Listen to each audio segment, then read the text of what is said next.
We have to start That over. was the best soliloquy of your life. Just one more take, sir.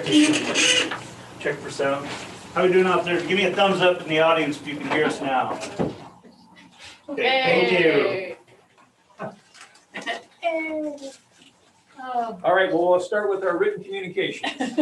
Written communications, there is a late written communication from the Teachers Association President in support of the proposed resolution that is coming up later on in the meeting. There's a written communication from a Grants Pass School District third grade teacher in support, but I also believe this person may be wanting to speak to or address the board. There is a written communication from a member of the public who is not in support of the proposal that Siskiyou Community Health Center is bringing to the board today with their presentation. All right. We will have people speak or we won't wait for other specific agenda. Let's wait till the agenda item. All right, we'll move on in our agenda then. We will go to item 2.3, our introduction of our new Gladiola principal. Yeah, so I'm really excited to introduce and bring to our administrative team, Dr. Michael Shunk, goes by Mike. Mike has a rich experience with alternative ed programs. His latest is he's the dropout prevention coordinator and dean of students at Central Medford High School, where they've seen some really nice results recently. Due to some of the work he's done for that school district. So Mike, do you want to take a few words and introduce yourself to the school board? Sure. Thank you for the warm welcome. I'm Mike Shunk, and I've spent the last 4 years helping lead the team at Central Medford High School with some dramatic improvements in engagement and attendance and reduction in adverse behaviors, addition of support systems and vocational ed opportunities. And I know there's a great core staff and people that really care about kids at Gladiola, and I'm really excited about being given this opportunity to help support the team there also. So I appreciate it very much. Thank you. Great, thank you. We're excited to have you. Welcome to GP7. All right, our next item is 2.4, our audit summary for 2019 and 2020. Yeah. Director Ely. Hi there. So I included a lot of documents in your packet today. There's a full copy of the audit, and then there are several communications, one from the auditor, there's a management rep letter from me, and there's also my memo just going through some of the highlights of the audit this year. We received an unmodified opinion again. That's the highest rating that we can get on our audit. So we were super happy about that. We did have one area that we had to do just a letter of corrective action to the auditors. And that was for our special ed and Title I programs. They have to do time and effort logs for any staff that are split funded with the general fund and either title funds or IDEA funds. The time and effort logs have to be maintained each month, and they have to be signed off by the employee and the director that's in charge of that program. And there were a few months where those were not done. And so I worked with Director Zatola and Director White, and we have a process in place where they'll be reviewing those each month so that we can ensure that those time and effort logs are being done. And outside of that, there wasn't really anything else dramatic in the audit. Our ending fund balance is up a little bit more than it was last year. We're making slow but steady progress at increasing our ending fund balance each year. And so when we do our budget committee meeting this next week, I'll have a history of our ending fund balance over 10 years. And so you can see where we ended the year for 2019-20 and what our estimated ending fund balance is going to be for 2021. So do you guys have any questions for me about the audit? For clarification, Sherry, they don't have the full 128-page document in front of them. We can make sure the board gets that document electronically. Yeah, I saw it. They did get it, Kirk. Okay, it's not in front of them. I just wanted to clarify it's not in front of them, but it is available to the public should the public request a copy of that audit. Yeah. Thank you, Sherry. Yep. Any other questions? Good job. Thank you. Hey, thank you. No Nice fun. job. That's a lot of work. Mm-mm. Audit. When did it come back? No, it's part of the, what's in the board agenda? They want to click the link. Oh, okay. Aha, gotcha. All right. Item 2.5, 2020 and 2021 third-year probationary communication. Yeah, I asked Director Cantola to put this together. There's a written copy in your packet, and it's just highlighting the third year is critical because that's the year at which folks go from probationary to permanent status as a teacher. And so we feel like we've had some real success with our selecting our staff and supporting our staff and monitoring our staff. So I won't read them to the board specifically, but I believe you've seen it already as well. Okay, thank you.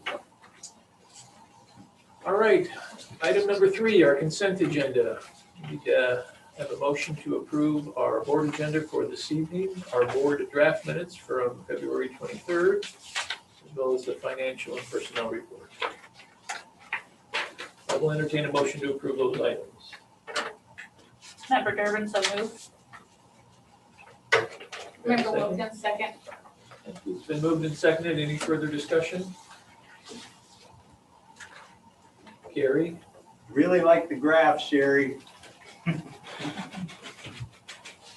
You're welcome, Gary. All right, can we have a roll call vote, please? Member DeLaGrange, Yes. Member Durbin, Yes. Member Brownell, Yes. Board Chair Nelson, Yes? Member Coleman, Aye. Member Wilkins, Yes. Member Richardson. Yes. Okay, thank you. Item 4.1, our staff reports. We'll start with our GPHS principal report. Principal Thompson. All right, I will let Mr. Marvel go ahead and go first. Afternoon, everybody. Kelly. I'll make this real brief. Got a few things want to run by you. First of all, want to thank Ryan for working with him and Trish on a CTE program of study we're looking at. We're thinking of using the trailer that we've had for CTE that Trish has parked at her house for a new district program of study related to proper dental care during a meeting and brushing on the move. So we thought we would entitle that Multitasking by a Director. And I wanted to thank Trish for that and the support we're getting for CTE. Maybe we'll do haircuts next, who knows? But wanted to start with that. We're always looking for something extra here at Gladiola.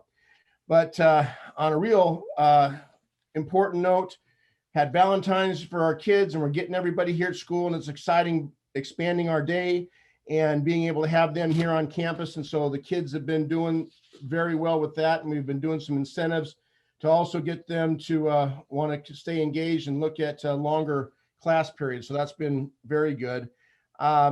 Little fun fact regarding GED, it's really been progressing here lately. So far, we have 9 finishers, and we hope to have maybe 2 more by Friday. Christopher Rosetta, our graduation coach, is also our GED test administrator, and him and Ann have really been pushing the kids. And as of this week, we have about 12 kids are going to be testing between Thursday and Friday. So we're really excited about that. But when the kids are taking tests and they're prepared by Ann, you guys know they've done well. But so far, we've given out 60 tests and we've had 57 passing. So that's 95% pass rate on our GED. So very proud of that and hoping for more to come. Ann's got quite the load. She's got over 70 kids right now. And we're using some other resources with one of our educational assistants to help her from GPAS since they're here on campus too. So real good stuff. A little fun fact regarding our GED. Also wanted to mention big thank you to James Lowe and also the whole district office and the support that we're getting from school board members with getting this modular in. That 2-room modular that they're putting out front, everything's set to go. Last I heard, it's going to be delivered probably around spring break. So we're keeping our fingers crossed for that because we're looking for expansion of our program out here at Gladiola. And good luck to Mike and the staff moving forward this next year to get that going. It's going to be exciting and really a lot of buzz going on around campus with that. And last thing I wanted to mention is the teacher of the month was Christopher Rosetta from Gladiola here. He does a lot for our students, and he's a tremendous individual, and really appreciate Kristen and the work that went into making this happen. And State Farm, Tom Randall came over, presented him with that award for Teacher of the Month. And we're just so proud of everything that's going on and all the communications that Kristen gets out there for our campuses. So anyways, appreciate that. Appreciate your support. And like always, on 3, 1, 2, 3, go Gladiola. Got to keep that one going. So Mike, you got to continue that when you take over there. All right. Thanks, Kelly. A few things here at Grants Pass High. Obviously, number one, oh man, what a kick in our step we've all received having students back. It has been amazing.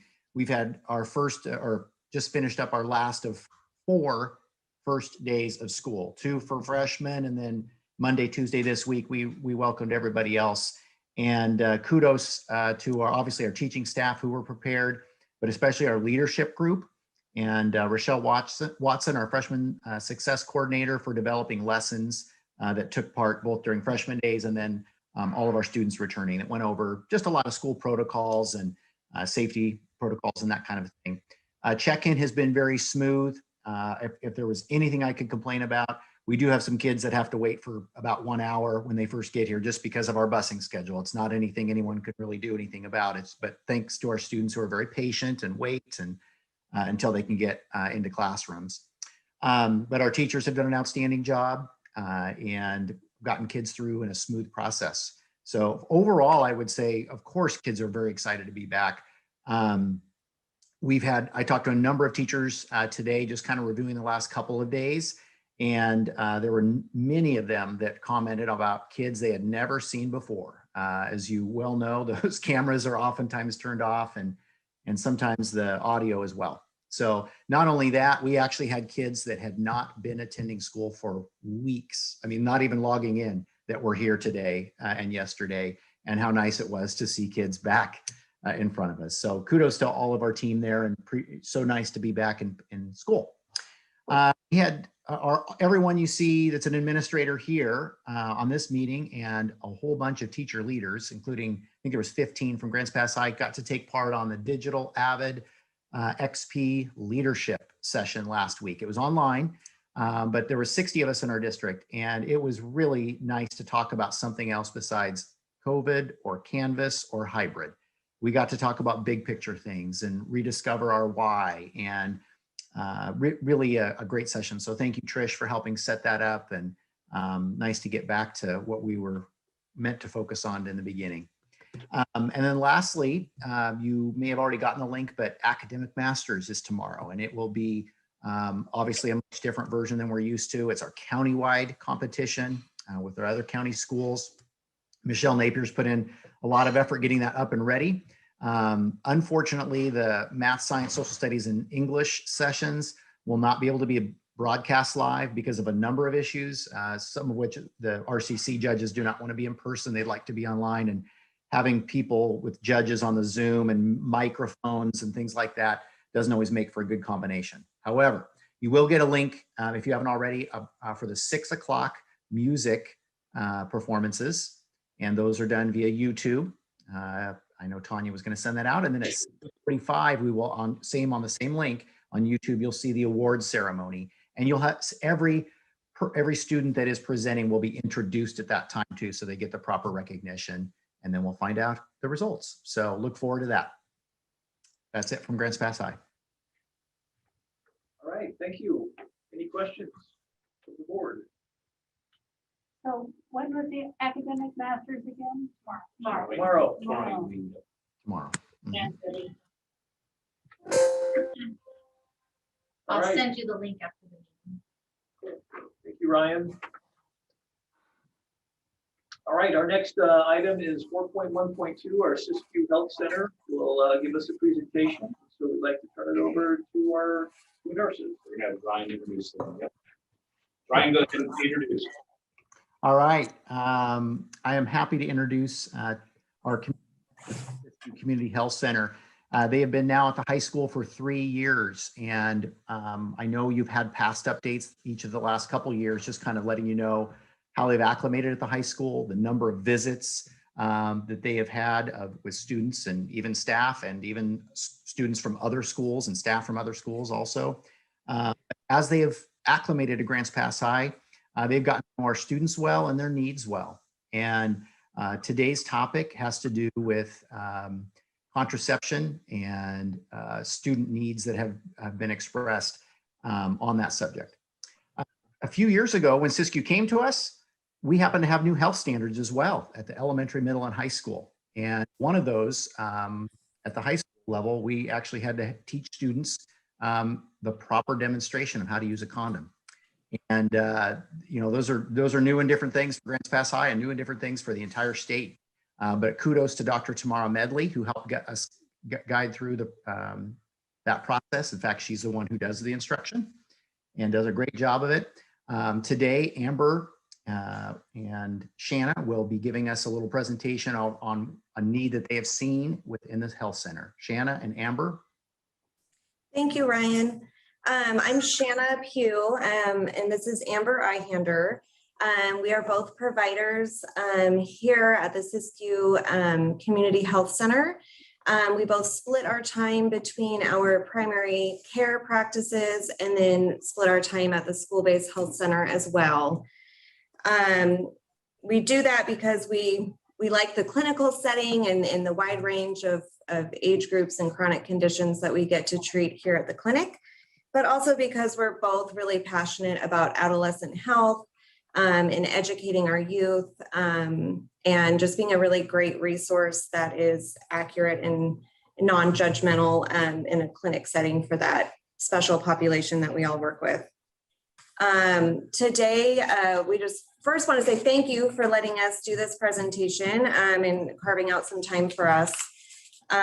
We're really made this presentation to talk about and have an open discussion about kind of the need that we see for having condoms available in the clinic for students to come and get from us if they request it. So we're going to kind of go through some reasons that we see that need and experiences that we've both had so far in the couple years that we've been at the school. Am I in charge of the PowerPoint? No, okay.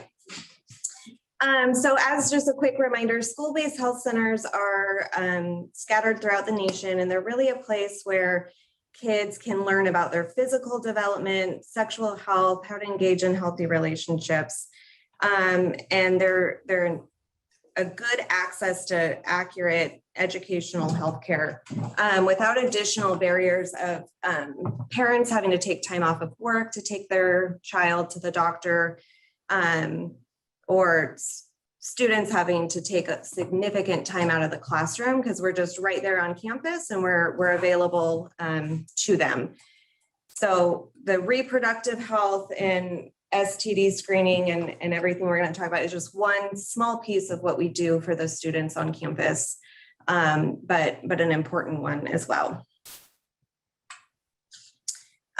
So reproductive health services that school-based health centers can technically do, not saying that we are at our clinic, but just in general, school-based health centers can do reproductive health exams that are age appropriate, provide prescriptions or dispense hormonal contraceptives, which again, we're not doing, distribute condoms when requested, provide education about preventing unplanned pregnancies or unwanted pregnancies, and also provide testing if a student feels like they might be.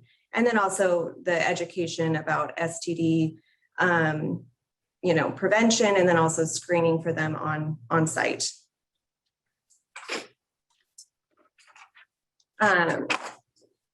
So as we kind of approach this subject, we reached out to the state and asked kind of for an overview of what other school-based health centers in Oregon are doing about this particular subject. Every year, school-based health centers that are certified through the state, which we are we report on certain metrics, and 2 of them we get to choose from, like a list of them. And one of them is about STD screening rates.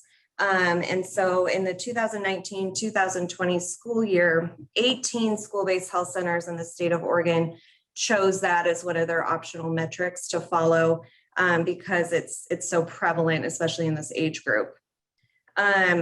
In 2019, so that same year, 62% of the certified school-based health centers in Oregon reported dispensing at least one type of a contraceptive on site. So condoms and birth control pills were the most common forms that had been dispensed, but other ones are used as well. Of those sites, they were kind of spread out over 19 counties in both urban and rural communities. Some graphics for you guys to look at. So school-based health centers that don't provide any of these contraceptive services on site, we can do the education, which is what we're doing currently. We can educate, and then we can direct the student to somewhere else in the community where they can get their needs met. So school-based health centers that don't provide the service on site, we're having to send them elsewhere. And that is a really big barrier for them. There's issues with transportation, issues of confidentiality, issues of, we live in a small community, so going into a store, you know, who knows who we're going to run into. So I think we lose a lot of people between the cracks when we see them in the clinic. We get excited about, you know, taking control of our health and taking control of our bodies, and then them actually getting to the next step. I think we lose a lot of students in that transition.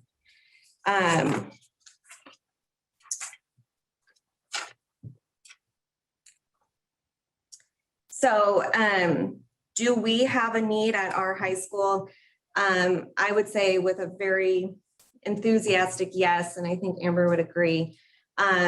We have a lot of teens in our clinical practice, but also at the high school, where when we ask certain kind of screening questionnaires, there are a lot of teens from all sorts of backgrounds and all sorts of families that are currently sexually active. I know that I've had several students come in with, you know, a pregnancy scare, and they're really nervous, and then, you know, thankfully it's negative in the clinic, and we take that as an opportunity to sit down and really dive into pregnancy prevention, healthy relationships, making sure we're in a healthy relationship and we feel comfortable with the actions that we're taking. And oftentimes I'll go through all of the contraceptives that are available if they're planning to continue to be sexually active. And I've had people who want the depot shot, or, you know, want the pill, or, you know, various contraceptives, and I have to refer them off campus for all of them.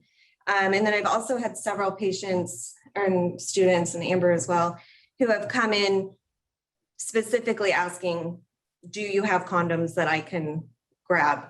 And it's hard to say no, but here are some places that you can go, because they're taking that step to ask and maybe feel uncomfortable about that. And it's just hard to turn them away. Yeah. So one of the major consequences of unprotected intercourse, of course, is STDs or STIs. These are alive and well nationwide, but also in our community. We are certainly not immune to STDs and STIs. Per the CDC, so that's a nationwide kind of data collection, people aged 15 to 24 years old are responsible for over half of all new cases of STDs and STIs. 1 in 4 sexually active teen female has an STD such as chlamydia or HPV. Those are our two most common, most popular STDs nationwide, as well as in our county. We kind of follow that trend as well. Syphilis, unfortunately, is also on the rise nationwide, but also in our county. And that was one that we, hadn't seen for a very long time, and now it's kind of back, and can be difficult to catch because the symptoms are a little bit, finicky. And so compared with older adults, sexually active teens and young adults are at a higher risk of acquiring STDs for several reasons. And I think it's really multifactorial between behavioral stuff, but also anatomically and biologically, they're just a little bit more prone. So if you switch to the next slide, yeah. So here in Josephine County, so these were some numbers that we called over to the public health department and got kind of their rough numbers from 2020. So very current data. So minors, you can see these are minors age 0 to 17 years old in 2020. There were 13 cases of chlamydia that were reported to the health department, 1 case of gonorrhea and 1 of syphilis. Of those, the median age was 13 years old on those. Nationwide, and then also in our county, we're seeing a trend of STDs really going up. So per the CDC, their data is, of course, a little older when it's published. So from 2014 to 2018, we saw a 19% increase in chlamydia cases, a 63% increase in gonorrhea cases, and a 71% increase in syphilis cases. And condoms really are our best way to protect ourselves from STDs, second best to abstinence. So when we talk about barriers to accessing STD and STI prevention services, we don't want to add to that. And so I think that Amber and I feel really strongly about being a really great resource for education, education about risks associated with being sexually active. And we don't want to add to barriers of them coming to us in the first place. So those are things like we talked about earlier, inability to pay for these services, for condoms, lack of transportation to another clinic. So we can send them to various, the public health department or our clinic up here. But if they can't get here, then that doesn't really help. Any kind of conflict between like the clinic hours versus when they can get up there with sports and, after school activities, which is why school-based health centers kind of are in existence, or so that, we're not having that barrier to access. I do see a lot of embarrassment. And so when students come in asking for condoms, I really just applaud them for reaching out and taking responsibility for asking. And then concerns about confidentiality. We take that very seriously in the medical world in general, but especially with teen health and making sure they feel confident that the care that they're getting is confidential if they want it to be. So, the reality is, between stats and numbers, and then also my own personal experience with seeing a lot of adolescent patients at clinic and at the high school, many teens are having sex. And this puts them at high risk for STDs and STIs in pregnancy. I feel like our job as healthcare providers and also just general educators and role models for our youth, we really need to kind of weigh out the risk and benefit of providing access to condoms.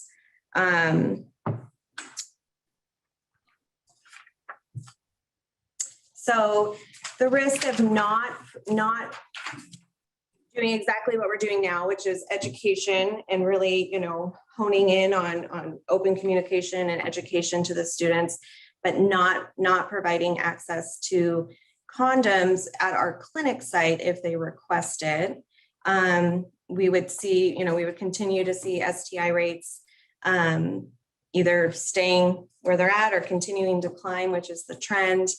We'll continue to see unintended teen pregnancies that could have been prevented, and just continue to miss opportunities to have those conversations that they feel really awkward about, but Amber and I don't. And so we're very open, and we're very it is what it is. And so if we're not there to provide them with something that they're wanting or needing, then we're missing a lot of opportunities to talk to them about safer sex practices, healthy relationships, consent, all of those things. The benefits of allowing us to do this and have it in our clinic is there's no cost to the school district at all, for one. These would be condoms that would be provided by SISCU in our association with them. The benefit would be that the students who need these services would have easy access to them during their school day. No one knows why they're walking through the clinic door. It could be for ice, it could be ibuprofen, it could be for a visit, and it could also be for condoms if they're asking for it. And then on the flip side of that, if students don't need these services and they don't need condoms because they're choosing not to be sexually active, then they don't have to come in and get them. So it's definitely, I think, those who need it, and then those who don't, it won't be kind of brought out of the clinic into the general kind of population.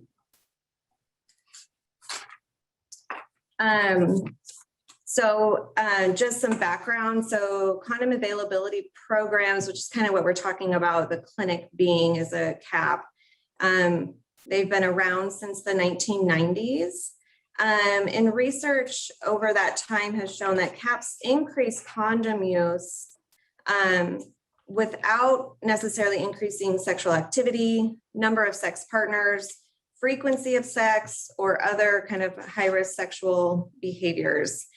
And then the longer term data shows that for sexually active teens, up to 74% of those students report using condoms from a school-based CAP. So they're definitely beneficial in the long-term data that we have to look at. Okay, so I'll take over. Another obvious, prevention with condom use is outside of the STIs, but the unintended pregnancies. And as you guys can see on the slide, about 50% of teen moms end up getting a high school diploma. And when that happens, you'll see multiple kind of side effects or results from those moms, not either being able to graduate from high school and or having a teen pregnancy. It has to do with poor breastfeeding outcomes and different types of physical violence. I won't read them all, but you guys can see that there are definitely a lot of studied negative outcomes with unintended teen pregnancies.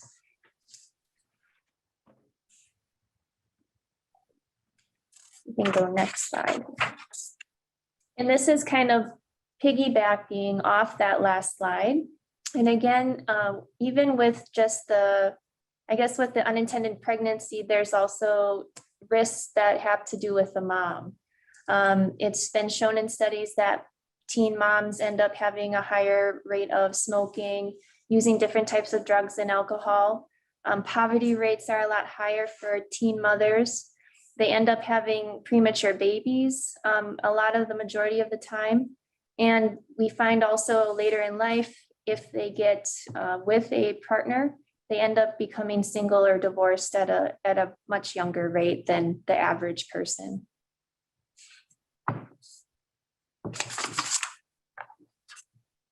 So again, as Shanna said prior, we all know that teens are having sex currently.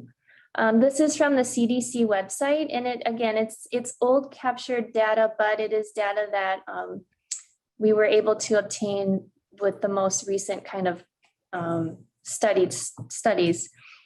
In 2015 from 2017, you can see with the stats that almost 50% of females are having sex, and almost about 40% of males are also having sex from ages 15 to 19.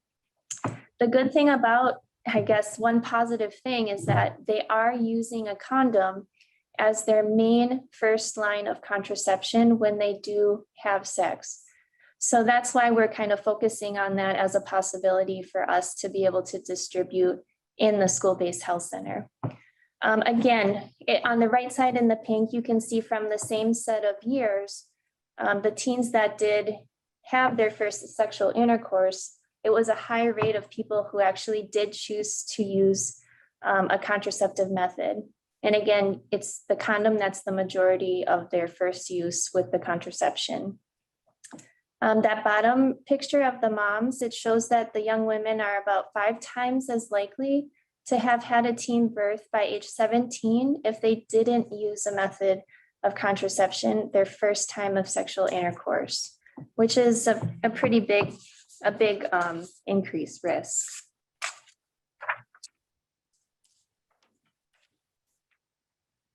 And so this slide was from the Josephine County, the Oregon Health Authority. We were able to obtain this data. It goes from 2016 to 2019, and it's the number of births or pregnancies per each year. And as you can see, fortunately, the trend has been going down, most likely due to improvement in education within academic curriculums. And also we're assuming it's due to the introduction of more longer acting hormonal contraceptive options for teens. But again, you can also see that it's still prevalent in the county here over the last 5 years.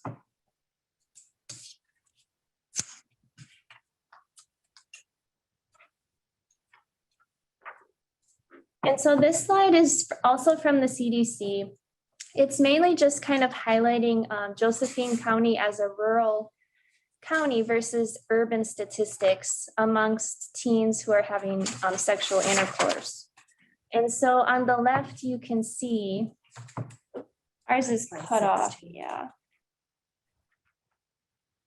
It's showing that by age 16, in rural communities, about 18 to 44 for women, about a little over 50% of women have had sex versus urban. It's about 10% more if you're in a rural community that you would have had sex at a younger age.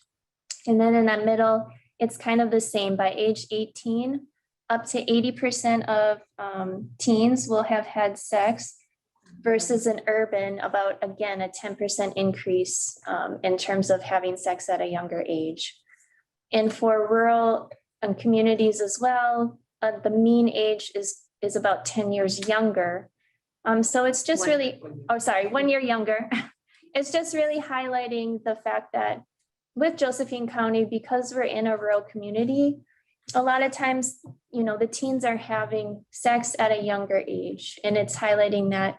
And that could be due to lack of resources, lack of access to care, different types of curriculum. So it's definitely multifactorial, but it's definitely prevalent. And this slide, the Pew Research Center is another huge national research data collector. And this was one article that they had posted back in 2019. Just really highlighting how the teen birth rate has fallen over decades, which again is a very positive thing. It highlights from 2018 is going to be the most recent year at the last part on the right side of the graph. And so this is really, we're just talking about mainly from ages 15 to 19-year-old girls that the rapid decline has happened over the last 10 years. And again, it's most likely due to the introduction of different academic curriculum with sex education, but then also due to the introduction of the long-acting hormonal birth control options. So we're hoping that with these numbers dropping, we can continue this trend with starting as the possibility of having condoms within the high school as one of those options to help decreasing the trend of at least unintended pregnancies. And so that's mainly our presentation. And that's just what I pretty much summarized from the last graphic. But do you guys have any questions for us? We're open to any questions or discussion or comments. I know that we have two individuals in the chat who would like to speak. So why don't we hear from them first, and then we'll entertain any questions from the board. So Todd, can you let one at a time, please? Looks like Indra would like to address the board. She wrote something into the chat, but you're welcome to speak, Indra. Oh, sorry. Yeah, I should have just put a comment. So you're talking about condoms.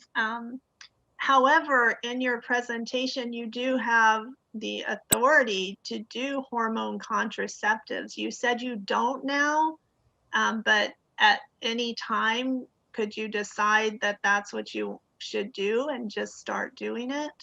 So Indra, we established a relationship with Siskiyou Community Health Center. It was an expectation of the school board that we would not be distributing condoms or addressing sexual health and behavior outside of the counseling that students receive.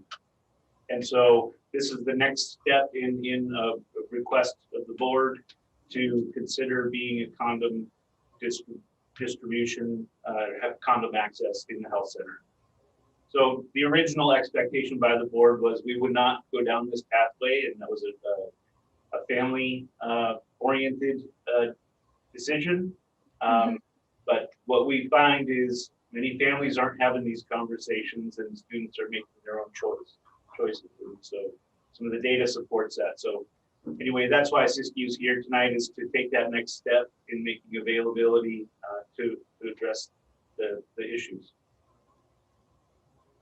Okay, and I just have a comment in there. I just, you know, we go down a slippery slope with every step we take, and it's condoms, and then it's IUDs, and then it's referral to abortion. I mean, I'm getting ahead, but it's a slippery slope, and I just don't feel, I want the school to educate my child. I mean, I want the school, my child right now has he doesn't even want to come to school anymore. He has 2 hours a day. He doesn't want to come.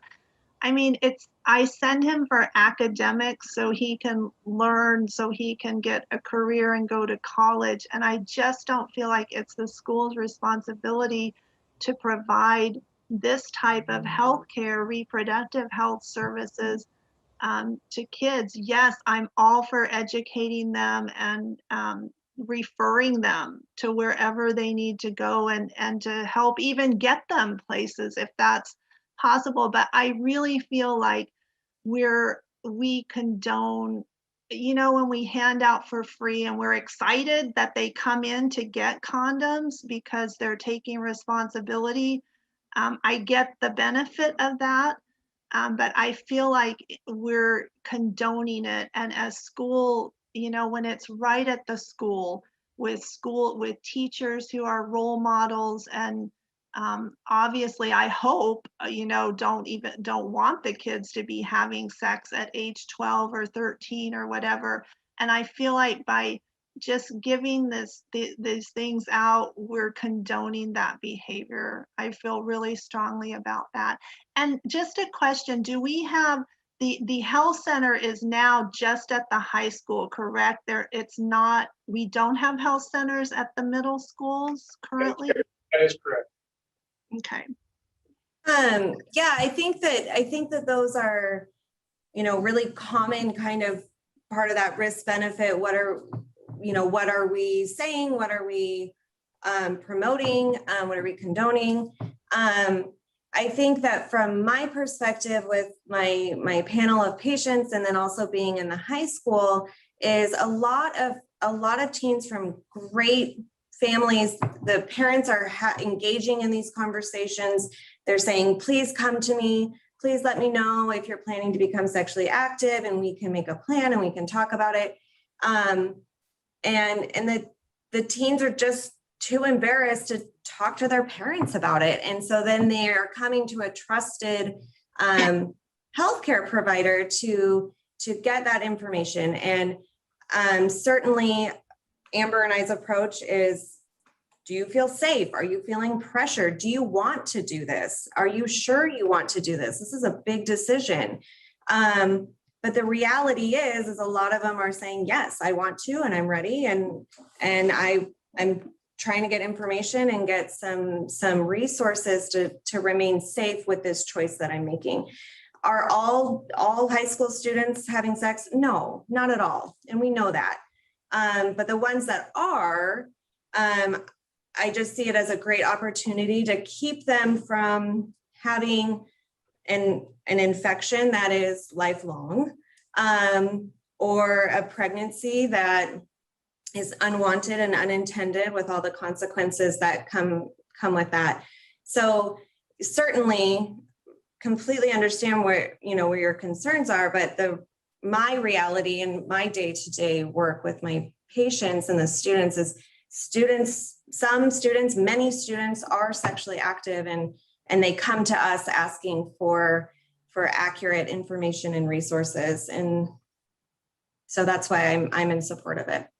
I'd like to, oh, sorry, I just have one more, sorry. My other main concern is, so if you find that a student has chlamydia or syphilis, would you notify the parent of that, or no, it's strictly confidential between you and the student? Yeah, so that is, there's lots of if this, then that kind of algorithms, but with reproductive health, including STDs, they have the right under Oregon law to be treated confidentially. So we can, and we would honor that in their privacy if they didn't want us to notify the parents. It's always a conversation. We love when we can include parents in these discussions, but by Oregon law, the state has said that they can consent to treatment confidentially without us notifying parents, because that would be my license and a big HIPAA fine. But yes, great question. Yeah. Indra, I'd like to also address the availability, I guess, and the access to the condoms. We definitely wouldn't be, flaunting the condoms, in the clinic themselves. Normally, like what we do at our clinic here, they're just out in a little container in an exam room. And we wouldn't even necessarily have to have them out in the open. We could also have them in bags, in like little package bags, where if a student came in asking or inquiring about it, we could hand it out and educate them at the same time. So it wouldn't be like they're just out free flowing, just they can grab it without being told or educated anything when they come in.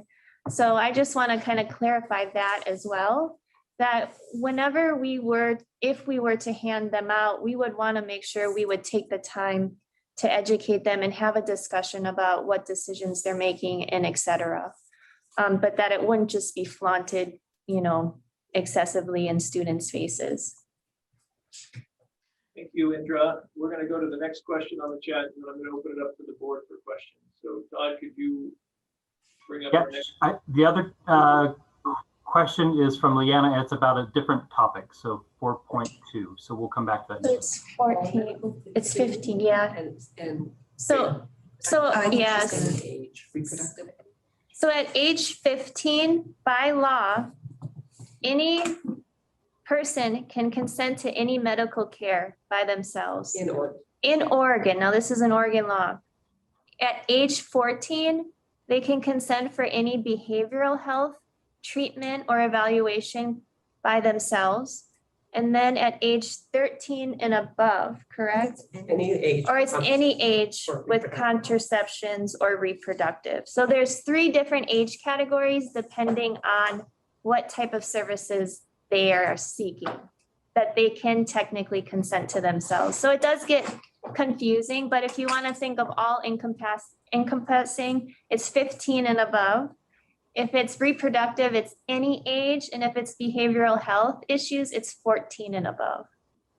And again, we try to discuss with patients who initially say, I want this to be confidential. We really talk about that and the importance and benefits of including, you know, parental figures or guardians in decision making. But those are what the law says. Thank you. We'll open it up to questions to the board. So, Cassie, do you have a question or comment? I have a couple. Does the board remain having control with just condoms and not allowing that slippery slope that she talked about? So the approval of the partnership was established by the board with expectations. They can reassess those expectations at any time. But would it, so we would, the expectation on the table tonight is condoms only, Correct. and anything past that, we would have first right. I guess that's one way to put it. It'd be another presentation in the discussion. Right. So blanket, okay.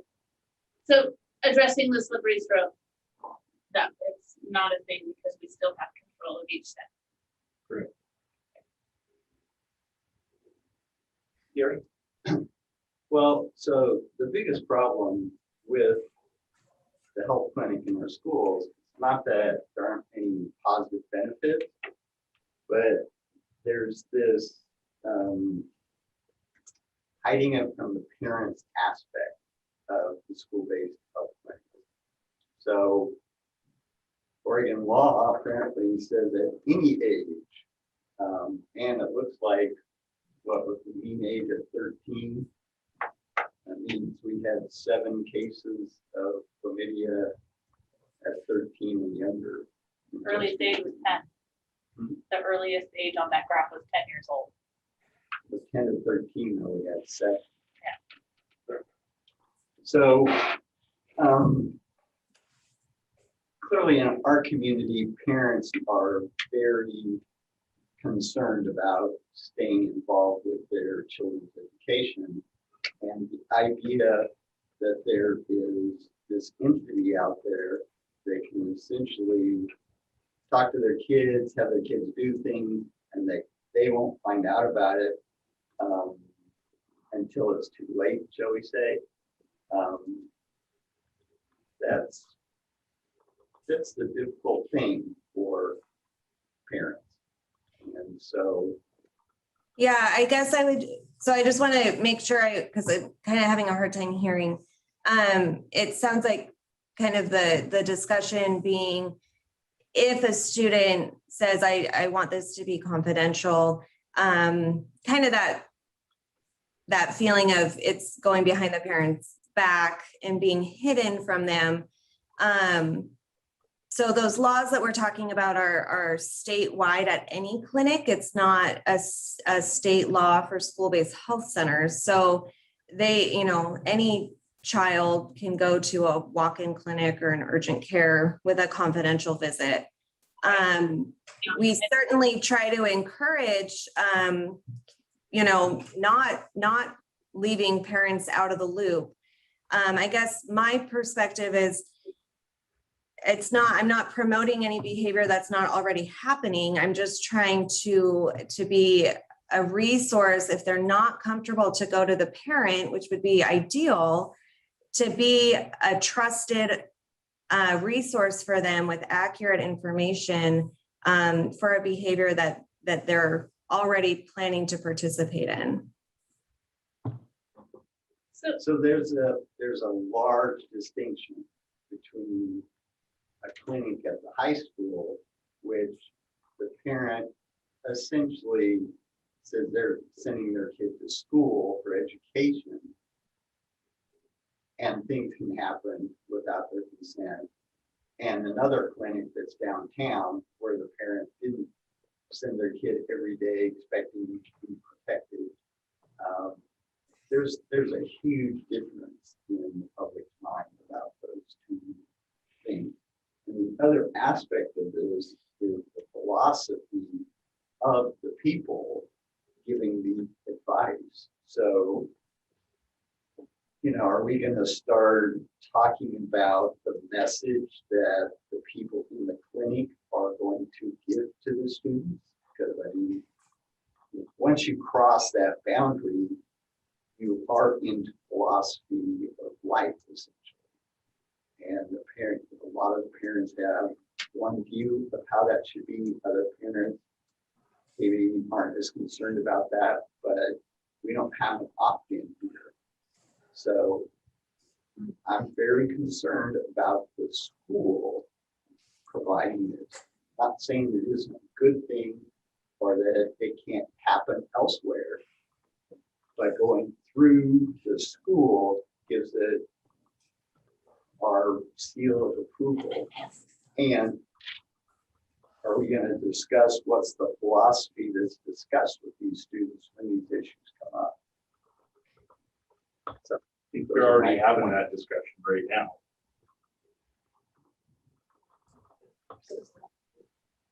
Yes. So we could remove our school-based health plan so that the parents wouldn't be concerned if there's. You saying we could remove school-based outside? Gary, stop stirring the pot. You're freaking out the cows. No, I'm not freaked out. I'm having a hard time hearing. I'm sorry. So hold on. Point of order, like Scott. Well, I mean, they're like interjecting, and it's like board discussion. So I just wanted to like run a little clear. They have a hard time hearing on the other end. Gary's voice, I think, especially. We might relocate to it or something. What's that? I can concur from when I'm at home. I have a hard time hearing Gary. Yeah, and Debbie's voice too. Maybe that's strategic.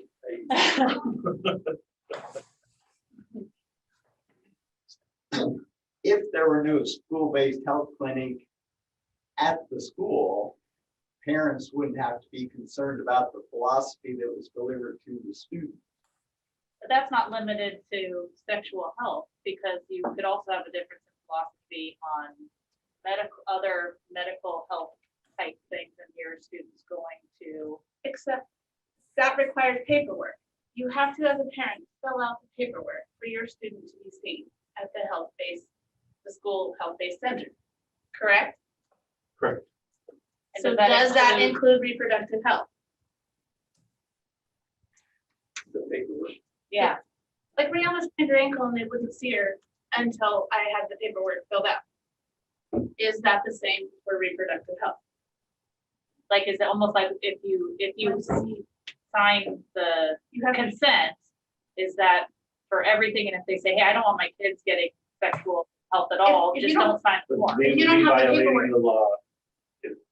If they don't have the paperwork, they can't. That's correct. They can't see the kid. Including reproductive health, is that correct? So we have the consent form for parents to consent to their students being seen in the school-based health center. And we push that really hard. We say we're not denying care to students, but we're delaying care to students by trying to get the consent in first. But if a student wants to sign their own consent within the realm of those state laws, it is illegal for us to not provide care to them, but we push really hard for parental involvement and consent to treat. And going off of that, as us present in the high school, we have already set very strict guidelines as to what we can and cannot do in terms of, contraception and STD stuff. There are things by the state requirement that we have to agree and have the availability of access to referrals outside of our clinic. But even if a parent signs the consent for a student to be seen in the clinic, we still cannot dispense contraceptions on site. We obviously do not have condoms to give out, etc. So there are definitely obvious, boundaries that we have already set, but there are things with state requirements in order to be certified that we can and cannot do essentially. And a lot of them are just mainly referral based out for students who come in seeking those types of, care. Any other questions? Debbie?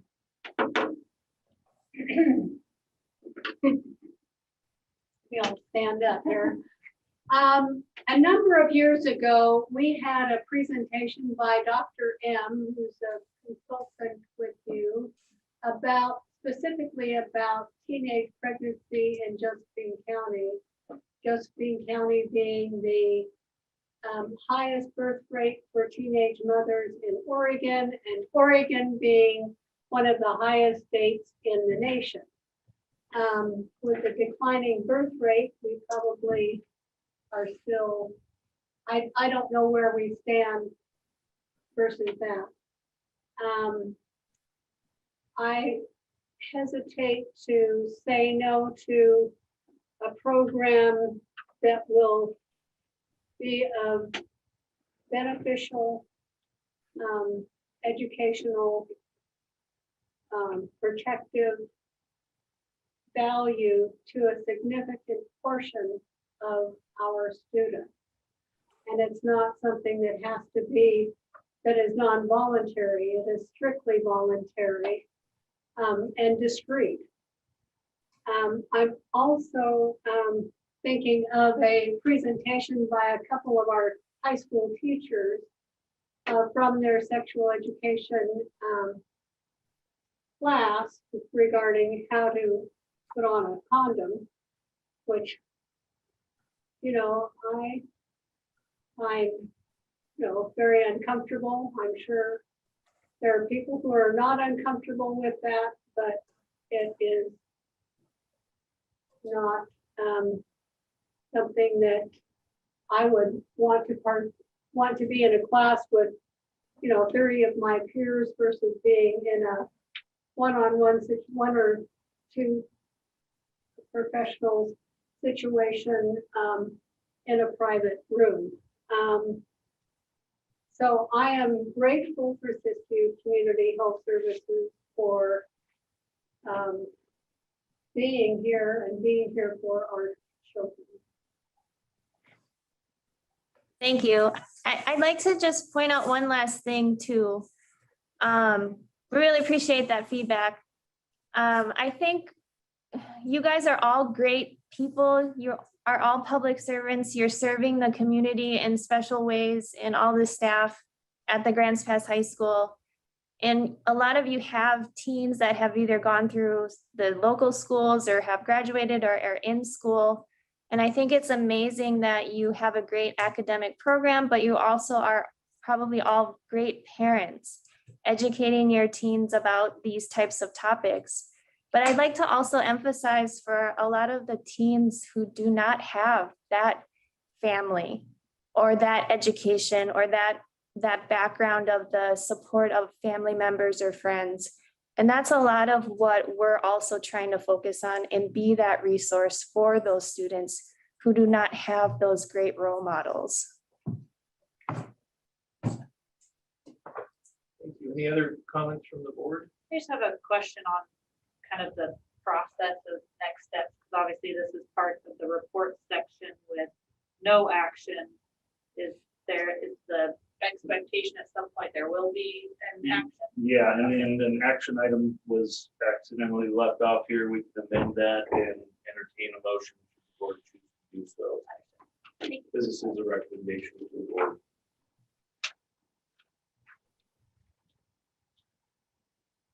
When would you do that? I think the board can do it now, or we can delay it to action items. I think the board chair, you don't need one. I need to just wrap up.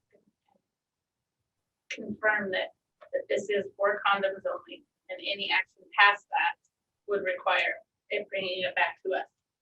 I will Yes, give you my assurance and they'll give you theirs. yes, absolutely. Correct. We love being in the high school and love working with the students and with the staff. So we want to just foster a really great relationship. So this discussion is just about having condoms available discreetly in the clinic that students would come and ask for. And that would come with education and a lot of discussion with either Amber or I, whoever was staffing the clinic that day. And we would amend this to our contract. So that's a yes, Cassie. Yes. Oh, I heard yes. Okay. Thank you. And you wanted the short answer. Oh, I think I just heard Rich chime in. I believe it already stipulates in our contract that there would be no reproductive health. That was one of the things the board wanted to see. We would. Yeah. And go ahead, Rich. Yeah, you heard I'm here. And we would just add, if the board did vote to approve this, we would just add it to our current standing agreement of what services that are allowed to be provided at the school-based health center. For a quick introduction, that's Rich Booth, the CEO for Siskiyou Community Health Center. Would it be possible to essentially get the philosophy that is given to the students so that parents could know what the kids are getting told? and that's something else. Will we be informing parents that this is now available? I think that would be an expectation of board, I would imagine, is that access to, that they're already obligated to provide it whether a parent wants to or not, but notifying parents that this is available through the health center is something we can do. The only add is the condom piece, so we can let parents know that condoms will now be available online. Right. I think what we're forgetting, that since I kind of live in this world, if a child enters a pediatrician's office and asks for condoms, the pediatrician would provide that. The pediatrician does not need to disclose that to the parents. Those things are considered by state law confidential. And so I understand the concerns that the parents aren't being involved. But that is by state law. So that's not something that can be changed by a board because the providers have to act in such a way. I guess I appreciate many of the comments. I personally, with my wife, we teach our children to abstain from sexual activity until they're married, which I recognize is considered old school, but today in our culture, sexual activity at a young age is considered almost normal as kids watch on TV and listen to their music, and that is the world that we live in. And I think as a colorectal surgeon, I get to take care of long-term problems of sexually transmitted infections. Teen pregnancy is terrible. And I look at all of these factors, and I've raised many children, and while I recognize that I may teach them to live some way, it's not necessarily how they're going to choose to live their life, and I have very little control over that. And so if I look at my child and say, I want you to live one way, and yet they choose to live another, the last thing I want to do is then to keep them from getting a sexually transmitted infection or getting pregnant or impregnating somebody else at a time in their life when they're not ready to handle it. So from what I've heard tonight from the nurses, I think their attitude is they teach, make sure that you really think about this before you jump into this. And I think that that's an appropriate way to handle it. Unfortunately, not all children come from homes where those things are taught or even discussed or it's a concern. And I think as a school district, we are seeing many times where we have to be the parents for the children as they come through. So I've worked in many inner city clinics. I used to hand condoms out all the time, which was at first repulsive to me. I thought, why are we doing this? Until I would enter a room and see 4 generations, all less than the age of 50, sitting there, and realize we have to stop this. This isn't hopeful for the kids who are being born or for the families. It just propagates a standard of living that is not conducive to opportunity or a better life. So this is something that I think is of value, even though I think it is repulsive at some level to some individuals. we shouldn't have to teach these things or talk about this at a school level. This should be coming from parents at home, and we should have a different culture, but we don't. And so we have to protect the children in any way that we can to help them have a better life. So I think I am in full support of this because this is something that will protect the kids if they're choosing to engage in these type of high-risk behaviors at this stage in their life. Anyway, I'm happy to entertain a motion to approve this if we would like by the board. This is Member Durbin. I move that we add this action, to add an action item to approve this proposal to our agenda. We have a motion, second, and a second. Any further discussion? One additional point is that we keep quoting that state law allows this to happen for any age child. But the difference is we don't have to do that at District 7. Right? If we don't have a clinic, that's not an issue for us. So the state law applies to the clinics and medical providers, but if District 7 does not sponsor one, we don't get stuck in that web of that state law. 10 teenage pregnancies last year is 10 too many. And if we can do anything we can to lower that number, I'm in favor of doing whatever we can to prevent that. So I agree with you, Gary, but I think that our job is to educate, and if it's not happening at home or in other venues, then we have an opportunity and a responsibility to protect the kids as best as we can. As much as I may disagree with that philosophically, that's the right thing to do ethically. Any other comments or questions? Then Tanya, can we have a roll call vote? Member De La Green? Yes. Member Durbin? Yes. Member Brownell? Yes. Board Chair Nelson? Yes. Member Coleman? All right. Member Wilkins? Yes. Member Richardson? No. Okay. That's just to put it on there. I know. No, that was just to put it on the action item, right? Yeah. Correct. All right, we'll go to 4.1.3, inter-district transfer process. Oh, good evening. Just quickly, every year about this time, we make sure that the board knows what the dates are and what the process is for the upcoming inter-district transfer process. Tomorrow night's a big night, kinder launch, go Susan, go elementary crew. It's also a night where we start registrations, and so that'll be huge for us this year to get the registration process started. So with the inter-district transfer process this year, the next time it'll come to the board will be May 11th, and then we'll have recommended slots for inter-district transfers. Prior to that, we will go where our policy tells us to go. We will poll our employees to see if they have any desires for their children to be in our schools. We'll poll our siblings so our people that are already on district transfers to see if there are any siblings that might be there. And we will also poll our people who are on remainder of the year transfers to see if they're interested in continuing in District 7 if they're in good standing.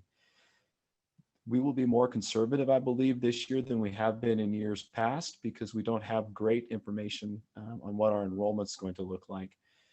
We will not use this year's enrollment numbers to make decisions about inter-district transfer slots. We will look at last year's enrollment numbers.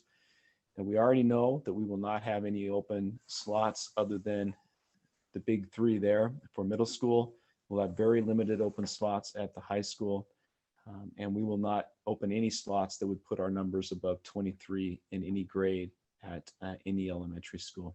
So same process we've done in years past, just will be a little bit more challenging this year as we see what the numbers look like.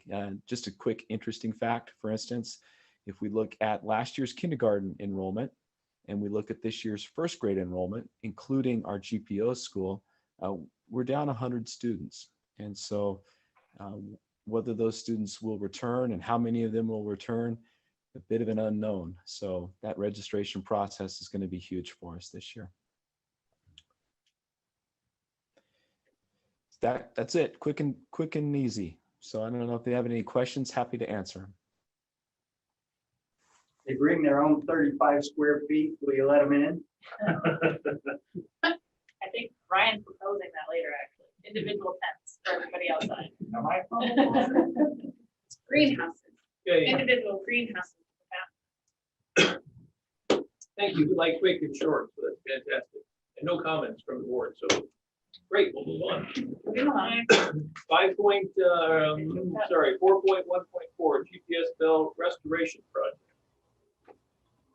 Who's talking about that?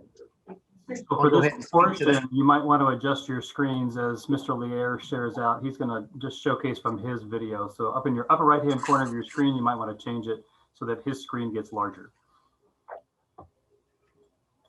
Thanks, Todd. I'll go ahead and introduce Jake Lier. And first off, if you've been to the front entry of the high school, in an oak container, you will see the old school bell that used to hang at Central School, the old Washington School. That first was hung in 1886. And it was there for 53 years and was actively rung each day as school started. For 61 years, from 1886 to 1947.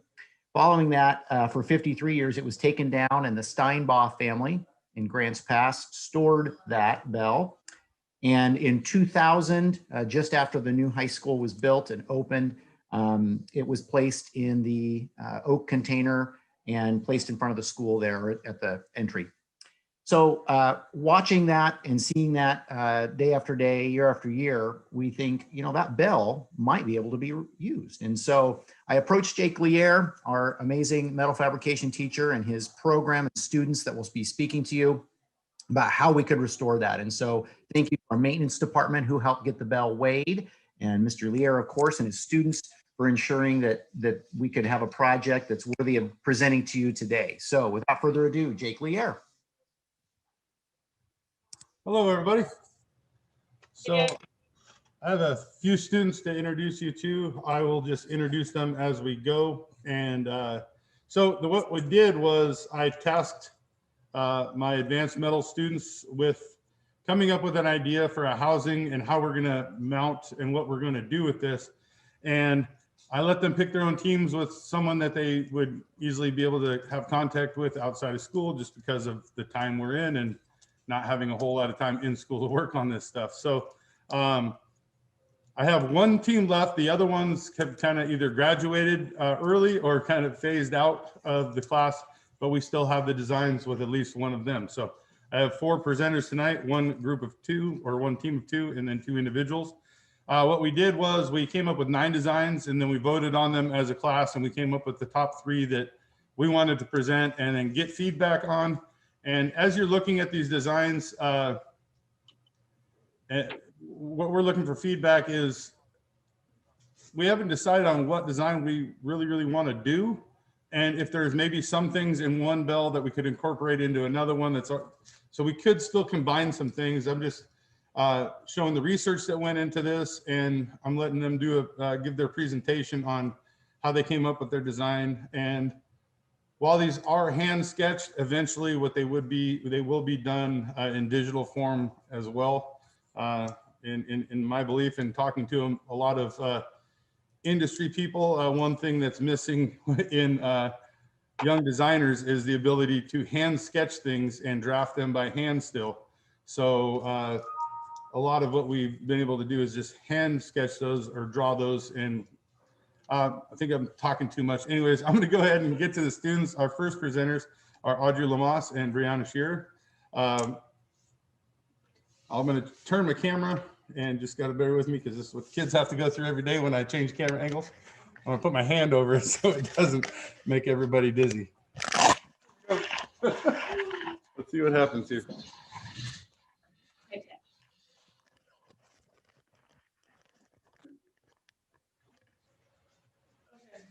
There we go. Let me see. Go ahead and back up just a tiny bit. And back up just a tad. You can back it up just a little bit. Yep. All right, there. There you go. You can go ahead and introduce yourself. There we go. Okay. Hello, my name is Audrey Lamas. I am with the Metals crew in designing this bell tower. I'm Brianna Shearer, and I'm also in Metals 3. All right, this is my design. I'm going to break it down for you. So first off, we have just the base structural things, starting with an aluminum frame. This is just based off of the school building. So there's like aluminum frames around the windows, you know, the brick that we have in the building, and just we have some basic steel as well for some structural support. My design incorporates aluminum frame, an aluminum frame, as well as a steel base and some brick panels to make up the body. As for the design aspects, we have the GP logo here cut out with the CNC and filled in with epoxy, as well as the logo again here incorporated on the roof. Speaking of the roof, I created two designs, both a 4-panel roof, one with windows at the top, and the other one has the GP logo on it. So for the technical aspects in my design, I made up a lockbox system. So it would be. I just sent out yeah, we're just gonna move it closer so they can see a little bit more of the design. And you can just talk through it a little bit like that too. So and we'll go ahead and change the camera angle just a bit so they can see a little bit more. Keep going a little bit closer. Keep going. Yep, they can bring it pretty close, Jake. There we go. There we go. That looks pretty good. There you go. I gotta move All right. I think we're good there. Now you can just point at it, and I'll even give you a pointer here. Oh, sweet. Use a welding rod. Use a welding rod. Yeah. So as I was saying, we have the brick paneling here that makes up the body. I was thinking for putting the brick panels in, it would be made out of fiberglass. So we could have braces between the aluminum frame and the inside of the bell tower, so we can just slide those in. For the lockbox system, just so that no one can go up and ring the bell whenever they wanted to, I was thinking have a rope come from the pendulum down to the lockbox, so when you pull the rope, brings the pendulum to the bell, you rung the bell. And oh yeah, so in our previous meeting, Mr. Thompson was saying something about having a school logo that he wanted to bring in to view. And I was thinking down here, we could also have an epoxy fill-in that could either be a design or the said logo. And last thing, another thing for the bell, when the bell rings, I assume that people don't want to be, deaf by the time they're done ringing the bell. So I was thinking about putting in like a dish of some sort to direct the sound somewhere else. And that's about it for my design. Okay. I'm gonna go ahead and move this back a little bit, and then I'm gonna open up to questions for you. So we're looking at the chat right now. If you have any questions for Audrey or Bree, please ask. How tall is the design altogether? So this base design, I estimated about 96 inches. I wanted it to be tall again, so that people don't stick their fingers in there and kind of slap the bell around. So I'm thinking definitely tall, or taller than people can reach at least.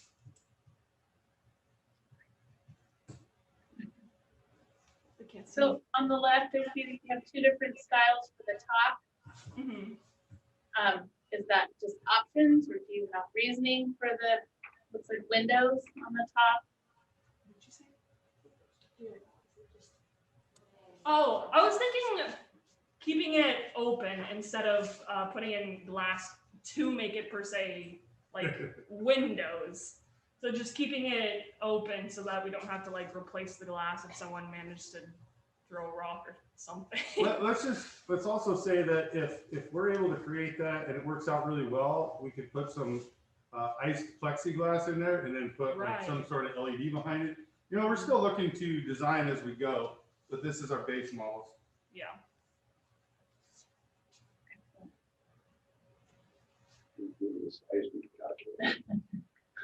I think you're volunteering.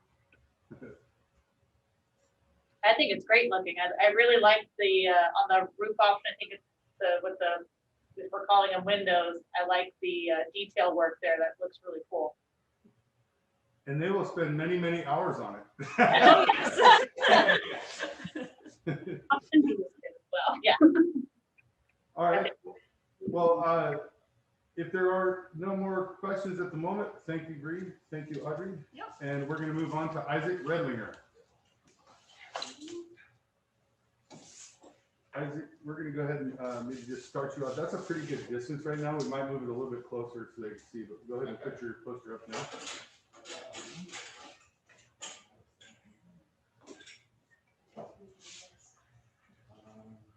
A little lighter shading, so we might have to go. Oh, dang, yeah. Go ahead and scoot that really close. Just go scoot it really close. Sorry, we can darken that up as we go. Keep going, keep going. And that's probably pretty good right there. Change the camera angle just slightly, that might help. All right, there we go. And here is Isaac. So Isaac's going to talk about his bell tower and give a little bit more. He does have another rougher draft. I don't know if you can see it, but there are dimensions on it. But go ahead, Isaac, and talk about your. So what I had originally designed my bell tower off of was I really liked the roof over at the Portland State College. They had a bell tower that had a very specific roof. And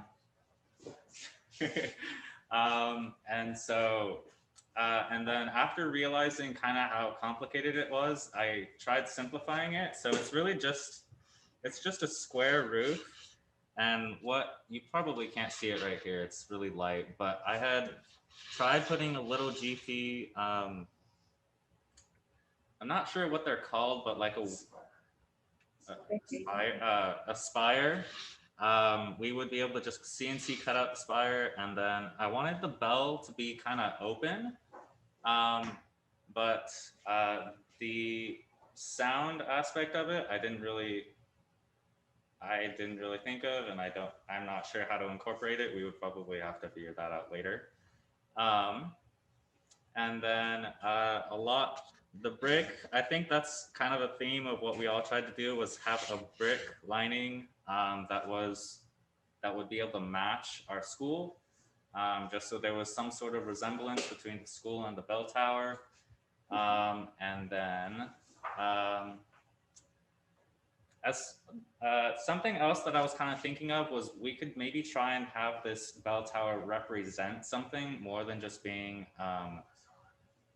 like just a structure that we decided to put in our school. So I was thinking we could try and maybe make this some sort of memorial for, I know recently Mr. Morgan passed away, and that was just kind of something I had thought of and wanted to maybe incorporate. Yeah, mine is extremely simple. But it's well done. Simple is always good. Okay. Yeah. Thank you. Does anybody have any questions for Isaac? Isaac, go ahead and back it away a little bit, and then kind of get in the picture there, and then there you go. Perfect. Any Yeah, how questions? tall are we talking on this guy? Sorry? How tall? I was thinking about 9 feet, and then right here, kind of where the base and where the bell would be sitting is 4 feet, but I think the whole, things could vary and change, and depending on what you guys recommend and what we decide to design, it's still up for debate. How would you ring the bell? Has there been a thought to how the mechanism of actually ringing the bell would be? It might just be I can't see on the drawing.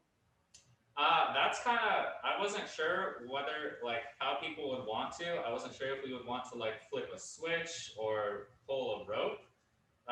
Pulling a rope would probably, like, with the brick being there, it might be kind of complicated to cut the brick and to make pull a rope. So I think going with some sort of switch or lever would be better, but still,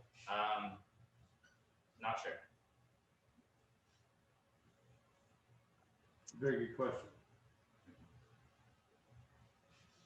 All right, thank you. All right, next up is Emmett Allen. Thank you.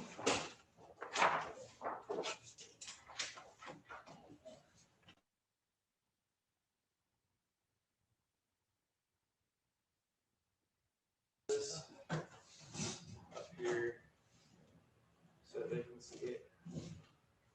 Boston there.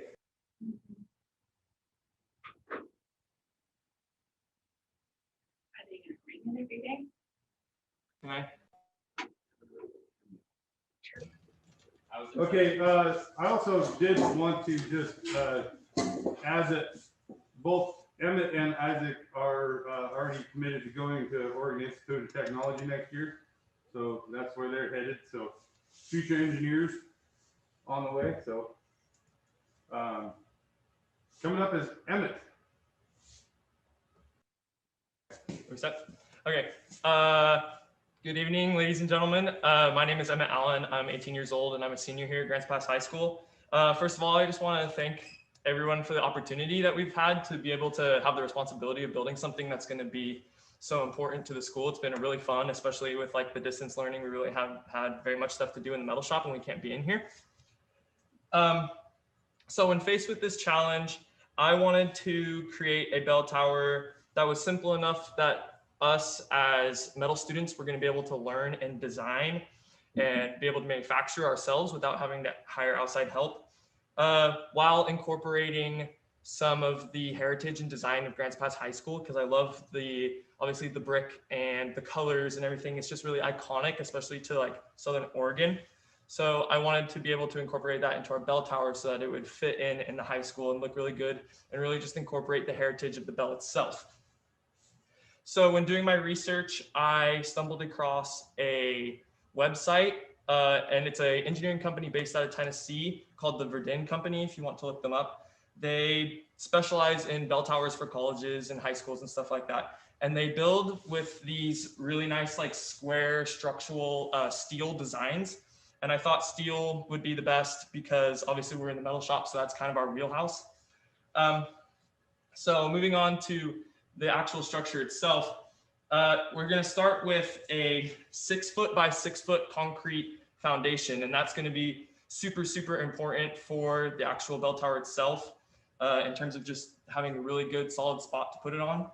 And then coming up from that, we want to have a 4 foot by 4 foot concrete pedestal. And so what that is basically just, we really, really want this to be structurally sound so that it can be, I guess, what was the word? I guess we just really want it to be solid so nothing will move. And it's really just going to be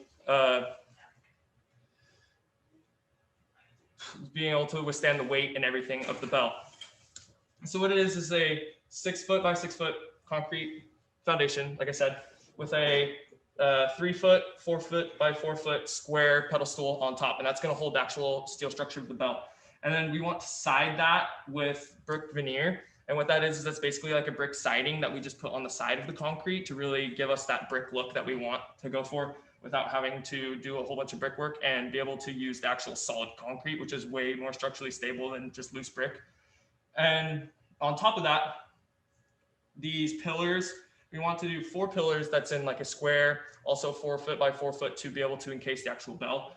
And that's going to be made out of 4 inch by 4 inch by 1/4 inch steel, which if you don't know is very, very strong, thick square tube that's used for like retrofitting projects and stuff. So with it's all welded around the joints, this building is going to be very, very structurally stable, be able to like withstand an earthquake and stuff like that, which is going to be great. So It's going to stand with the 3-foot pedestal. The actual metal structure will stand 5 feet tall, and that will encase the bell. And I want to use the original bell housing with some modified mounts, so it'll be able to mount inside of our metal structure. And then that bell will just be free swinging, but then we can attach like a rope to the bottom so you'd be able to ring it. And then on the top of that, I'm thinking of a steel roof, and this would just be like a normal, the pitch can be up to you guys, or like it's up in the air, but more just a triangle roof with steel so that we can incorporate sheet metal and be able to use our CNC plasma table to create a very nice Grants Pass logo and design to incorporate to the whole thing. So I calculated all of the list of materials and everything, and I came out with an estimated cost of about $2,760, and that's with a little bit of leeway on things. And I think that would be great because then we all get to learn things, and with an engineer's estimate, it'd be about 20 grand for a contractor to do it. So it's much cheaper for the students to do it themselves. So that's my tower, and I'm open to any questions you guys have. Where were you picturing putting the, I imagine a 6-foot by 6-foot structure for the pad? Where were you picturing, where were we thinking of putting this? I'm going to defer to Principal Thompson. Ryan, where were you picturing this guy? Yeah, the initial thoughts were to place it along the senior walk, either recessed on one side or the other, so it could be walked to and rung each day. Yes, and this concrete foundation is below ground. Thank you. So, is the upper part open? Or is it that there will be, I'm thinking, I'm looking at that and I immediately want to sit on the 4x4 level above the brick, especially if it's outside by the senior walk. Is that the right thought for that? I see what you're saying, but yes, the design is open because we wanted to be able to show the bell tower. I don't know how you'd be able to combat that with people like sitting on it and stuff. May be able to do a little bit of siding that goes up higher so that people can't get in there, but you still want to be able to reach the bell. So people will be able to ring the bell on their own? No, we'd have it locked. No, it would be locked up.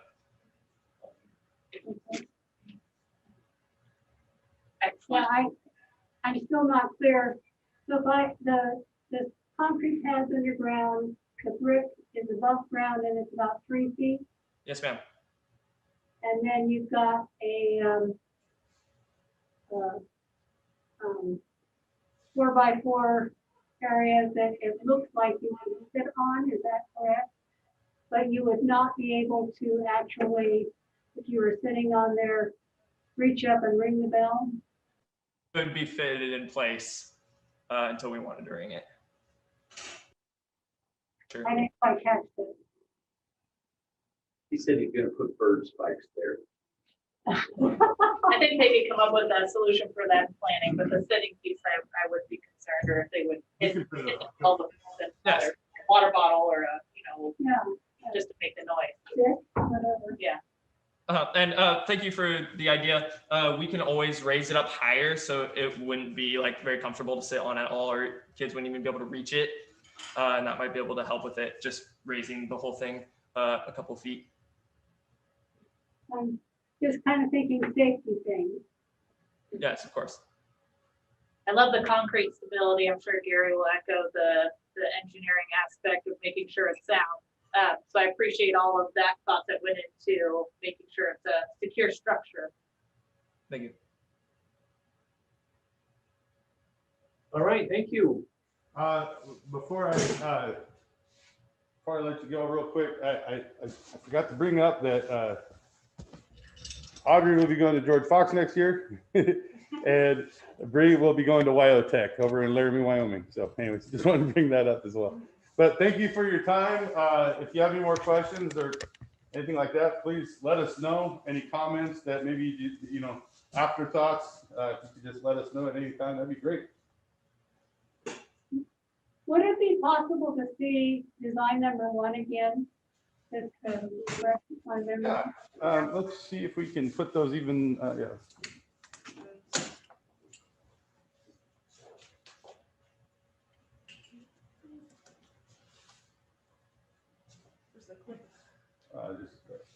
I don't know where to find.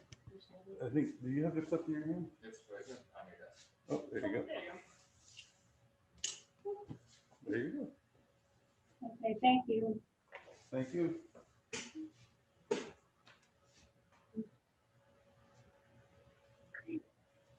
All right. All right, well, thank you. Excellent work. Thank you, Jake. I will solicit any further feedback or considerations by the board, and we will get that to you through myself and Tanya. All right, thank you very much. Great job, kids. Thank you guys. Thank you. Excellent work. Thank you, bye. Thank you. Hold on. Or like pick things from the different ones, maybe they can come up with a combination. Oh, look at this picture. All right, we'll move on to our board reports and special concerns. Our first item is the letter to our governor. So I presented that draft letter to the board, and the board's in agreement of sending the letter of resolution as voted upon later. If there are any amendments to the letter or the resolution the board would like to see, but tonight would be the night to provide that input. Well, I'd just like to say that I appreciate that the district has got this letter together, because at some level, I mean, I understand the people up the state are trying to keep us safe, but we need to tell them what we can do, not what we can't do. So they need to know what it takes. What are the requirements? What is the math to be able to get all the kids back into school? I agree. Agree. Right. I have a question about the 9 square feet. Because that's really the only thing in this letter that is specific. It's like a specific ask. The rest is just more general. And 9 square feet is like a 3x3 space. And I don't even know if we have people that tight normally, because 3x3 is like, you know, that's not the same as 3 feet of distance. Yeah. And I think I think I totally agree with that. As I do the math, if we have a 900 square foot room, we're not going to be putting 300 kids in there. So 3 feet of social distancing, if that's where the 9 square feet came from, I agree that that should be modified. The current World Health Organization, American Academy of Pediatrics, and even the CDC has now reissued guidance and recommendation that it's 3 to 6 feet. And so the board has a preference on how that's raised. We can adjust accordingly before. I have a lower level of comfort having specific numbers in there with us being a layperson body and not a scientific body, and trying to tell the Oregon Health Authority that we know more than they do. So anything specific like that, I have a low level of comfortability with.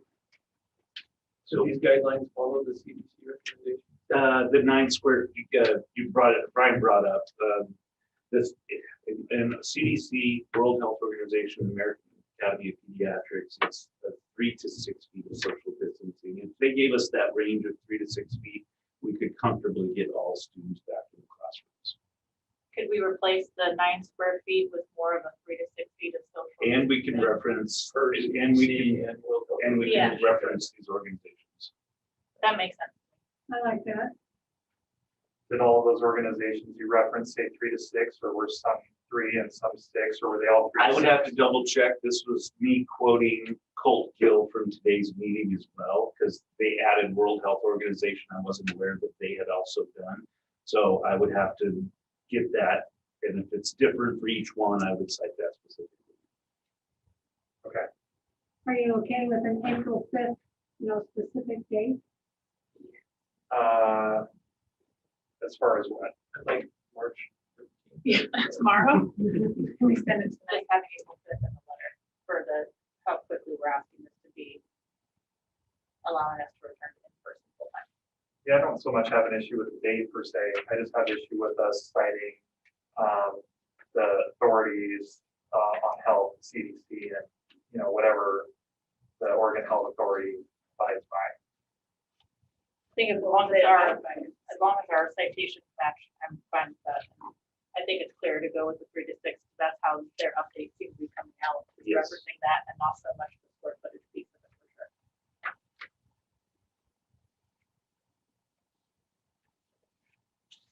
I'd rather leave out a citation if we gotta just say the CDC says 3 to 6, if World Health says something different, then I'm fine with leaving the World Health piece out, but it's also powerful to include both if they both say 3 to 6. There's an air of kind of saber rattling to this letter. I know that the county commissioners have sent letters to the governor about similar things, and without any science or facts to back it up, just based on their feeling. And so we just had a similar thing in the city where we were presented with a letter, not exactly like this, but in the same vein. And so I want to make sure that we're not asking for something inappropriate as far as what we want to happen when the only person in this room that's a medical professional is Scott, and he's not an infectious disease professional. So, well, I think that we represent the community. The community's made it very known that they want to be back. So whatever we can say to help that happen. I understand being accurate with the square footage. Yeah, and to be clear, I want to be that The goal too. is to get them all back in school. as soon as we Absolutely, can. absolutely. So, And I don't think the state doesn't want them in school. I don't think that is a motivation at any level. okay. Will you just Do you let think us that's know what motivation? the citation? Yeah, I will make sure you get Oh. a draft of the letter prior to the meeting. I just saw a comment come through that somebody's checking the CDC website and it's not on there. So I just want to make sure we're looking at the most recent releases It and all that. might be OHA, but I thought you said CDC. Okay. It's CDC is going to update or anyway, it doesn't. So I'll verify this before including the information. Perfect. So we have 50 states and 50 sets of stuff, and there are kids that are full-time back in school We're never left. in some of the states. And some kind of way we have to do science or something. So I'm just saying we need to tell the people in our state what we need to be able to open. I'm sure when they finally think it's okay, they'll let us know if we can do that. All we're doing is telling them what it's going to take to do that For our district. for our district. And Sandy's kids. Well, we're actually urging them to reevaluate the metrics. We're not just telling them what we would need to open. Sure. So that's not what you to just said. go re-examine it, and this is what we need to be open 100%. Yeah, but telling them what we need to open 100% and asking them to reevaluate the metrics are not the same thing. I don't see it that way. All right. Board Chair Nelson, there is one person, Leanna Williford, who wished to address 4.2. All right, if she's on, let's turn the time over to her. 3 minutes, please. Thank you for joining us. Hi, I am on. Am I able to start? You are. You are. Awesome. So first of all, awesome job to the high school students. That was fantastic. Watching all of their artistic and just amazing abilities. I did not go to an awesome high school like that, and I'm super excited that my daughter will be. My name is Leanna Williford. I teach 3rd grade at Parkside Elementary School, and I also have a 3rd grade daughter that goes there as well. She spoke at the rally that was at the end of February. And when she spoke there, kind of gave me the courage to step up and kind of get behind you guys and support what you guys are trying to do in getting schools open. So With spring break rapidly approaching, it's hard not to think back to spring break last year. I remember when this all started off as an extra week of vacation, never thinking that it would turn into this. I remember being excited for the extra family time. Fast forward nearly a year, and we've been locked down, kept away from our loved ones, wearing masks, following all the guidelines, and there is still no end in sight. Instead of talking about how upset it makes me for my own daughter, as well as my students, my friends, family, and fellow teachers, I'm going to share some facts that I've learned from people that know a lot more than I do on the subject. Facts that fully support opening schools full-time, because as any teacher and parent will tell you, hybrid is not full-time school, nor is it ideal, as Mr. Thompson mentioned earlier about kids not logging in online. According to a study funded by the World Health Organization, there is not a measurable difference between 3 and 6 feet of social distancing in schools. Therefore, they recommend 3 feet. According to the European Center for Disease Prevention and Control, schools do not accelerate COVID numbers in the community. Many states in the United States have successfully opened up schools full-time. According to the American Academy of Pediatrics, 3 feet of social distancing is sufficient. Joseph Allen, the director of Healthy Buildings Program at Harvard University School of Public Health, says that 3 feet should be the default social distance in schools. One county in Arizona has seen an increase in teen suicides by 67%. And I know that's not where we live, but unfortunately it's hard to find data for smaller communities like ours. But also in Texas, suicide attempts were 2.34 times higher in March of 2020 than in March of 2019. What I do know about our small town, of our youth in Oregon, is that in 2018, suicide was the leading cause of death in our youth, and the seclusion of keeping schools closed is not helping this at all.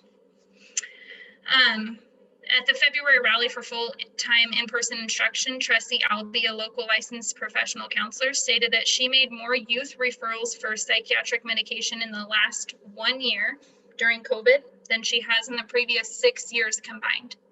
And that really stuck with me. At that same rally, Richard Huffaker, a physician at Asante, stated that this virus does not affect children as it does other age groups. And kids are dealing with depression and anxiety at higher levels than they were pre-pandemic, and their mental health is worsening, along with many parents who have been charged with taking on teaching roles in their homes. In addition to the mental health struggles that students are facing, physical health of students has worsened, and childhood obesity rates have risen in the past year. Teachers are vaccinated in Oregon. All teachers that want to be vaccinated are vaccinated. May of 2020 saw a 35% decrease in child abuse reports, many attributing that to teachers not being able to monitor students' welfare when they're not in school. And for some children, school is their safe place, as we well know. It used to be a joke that kids would pretend to be sick to get out of school. This past year, I've seen kids begging with tears in their eyes, my own daughter included, just to be allowed to go back to school and go back to normal. They are willing to mask up, stay away from their friends, only play on certain parts of the playground, sacrifice field trips and interactions with other classes and former teachers, stay in their classrooms for music, PE, and library, and follow a million other guidelines. And that should speak volumes for just how important this is to them. I'm thankful to work with fellow teachers and staff, a district and a district board that want nothing more than to have our kids in school full time. It's time that our representation represents our interests. Our governor needs to follow the science and change the guidelines to 3 feet of social distancing. I worry if we do not do this now, we'll be starting in hybrid or CDL again next year. Just to put this into perspective, if that happens, my daughter, who's in 3rd grade right now, is going to be a 4th grader starting next year. And the last full year of school that she has gotten was 1st grade. And we're failing our kids every day that we're not open full time. We can do this. As a district, I've never been more proud to be a teacher than I have been with this district. We have to do this because it's what's best for kids. And when it comes right down to it, that's all that matters. So I know I only had a few minutes. I had a lot to say and I wanted to say it and get it all out there. But I'm so thankful to be in this district and have a district board that supports getting back to school as soon as possible. I have a 9-year-old who could, tomorrow would be, too late. She is super, super excited to get back to school, as all of our kids are. And I see our date on there is April 5th, but 3/29 tomorrow, as soon as possible. Thank you, Leona. Thank you. Very well said. Thank you. All right. Any other comments on this? So since we have some modifications, Is there a request to modify the date that was put on there? There was not a specific reason other than it would start after spring break, allowing us to make any adjustments between now and then needed to go back full time, ensuring we're still following protocols, including masking, classroom setup, checking processes, all of that. Go from 800 to 1600 up here at Grants Pass High School is a big deal. So that's why that we can go back safely, and that's what. Yeah. That's what we should. That would be my recommendation at this time, given the preparedness we would need. Okay. So one of the points mentioned. So we said no tomorrow. One of the points mentioned is that all of the teachers have had the opportunity to be fully vaccinated. So I know there have been problems with supply of vaccine coming to Josephine County. So has every teacher really had the opportunity to have a 60-day window to be fully vaccinated? It's interesting you asked that question. Colt Gill told all the superintendents today, and I don't think there was one absent. There was a few extras in there, and that question was asked and answered, and it was well over 95% have had the full opportunity to be vaccinated with the 10, 14 days after the second vaccine for those that take two. And so our district, yes, all of our teachers have had the opportunity to be vaccinated and still have. I mean, there's continued vaccination clinics that are made available to them. The shortage did not apply to the teachers or healthcare providers. I volunteered over at the county vaccination fairs that were held. There was vaccine left over because they were not all distributed. So there was plenty to give to those individuals who fell within those categories. And we need arrangements for teachers to put your work in Canvas if you need to go during that time of the day of CDL. And so we were as accommodating as we could. Thank you. All right. Do we need a motion to approve this? It can be approved with the resolution. Okay. Next is 4.2.2, our board development, implicit bias training. So this was a topic that I think has come up multiple times, given our previous statements from the board that we have passed here with regard to racism and bias and equality. There was recently an article published, and I think I sent it to Gary. I don't know if anyone else saw it, from Oregon, Fox News, that someone had sent to me talking about math education and how math education was done in a racist manner. And so I had a conversation with Todd, Dr. Blomquist, and recommended that maybe we continue to talk a little bit about the difference between racism and implicit bias amongst the board, but also amongst the staff. I think the term racism draws out a lot of feelings of anger on both sides of an equation. And really what we should be talking more about is implicit bias and the differences between the two, and educating the populace about what those are and why one needs to be, well, they both need to be addressed, but how we address them.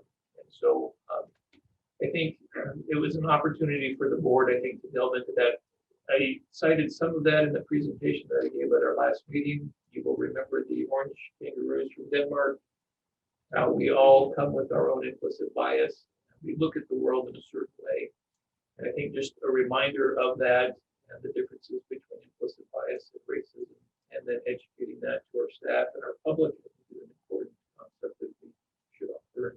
So really that was where that came from. How and where do we do that? This can be done through a board workshop, separately scheduled. It could be prior to a board meeting. It could be an extra evening in the month. But we all have have Tanya try to work on coordinating that, and we have trainers ready to go to provide that. Can we have Dr. Mark? He's so cool. Please. I don't know that I can get him. Come on. However, we got Dr. Blueberry. We have Dottie Bloom. We also have Charlie Bauer, who's the regional specialist on EDI. Okay. He does this a lot.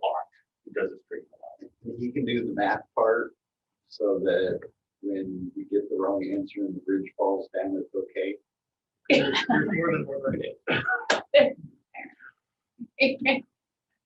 You're gonna kill people. But it's okay. Any other board reports or special concerns that we want to discuss this evening? I have one. The city is beginning discussions about what to do with Caveman Pool. And so I just wanted to bring it to the board's attention that the city is going to consider whether they should utilize the existing site across the street here, or if possibly they should be looking at a new location for the pool. I think the scope of the pool is similar to what is here now, an outdoor seasonal pool, very similar to what this pool is. I don't think the scope is going to increase any sort of indoor facility, but I just wanted to bring that to the board's attention in case the board feels there's any benefit to the pool being in this location. In case the board wanted to, voice its opinion to the city in some way, one way or the other. So I just wanted to bring that up. Do we use the pool at all for PE? We do. For the space? It's used in the fall for intro to PE and in the spring, late spring for intro to PE. I prefer it stay there if I that's do too. feasible. I don't know what that would entail, but I think whether it's for nostalgia or access for kids or school use, whatever that list might look like. My understanding, the beginnings of discussion with the YMCA and actually operating it this year and opening as soon as possible is in discussion.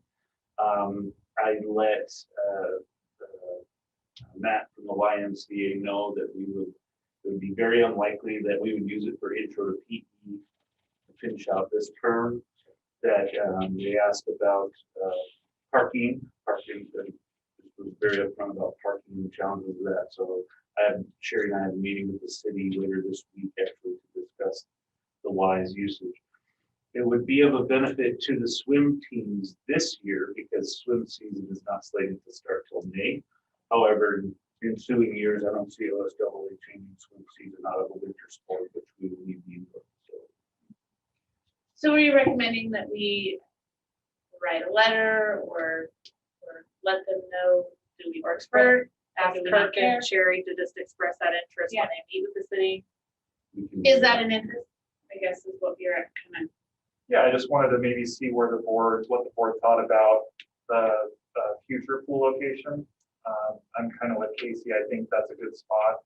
I've tried to look at other spots and I haven't found anything yet that I personally think is better.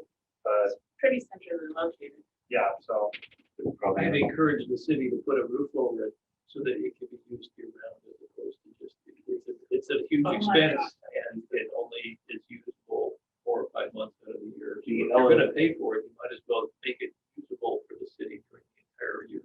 it might be helpful if the city had some partners in that. So if you know of any, large organizations that might be interested in that. Like Dutch Bros or? Yeah, like Oh, okay. Dutch Nice.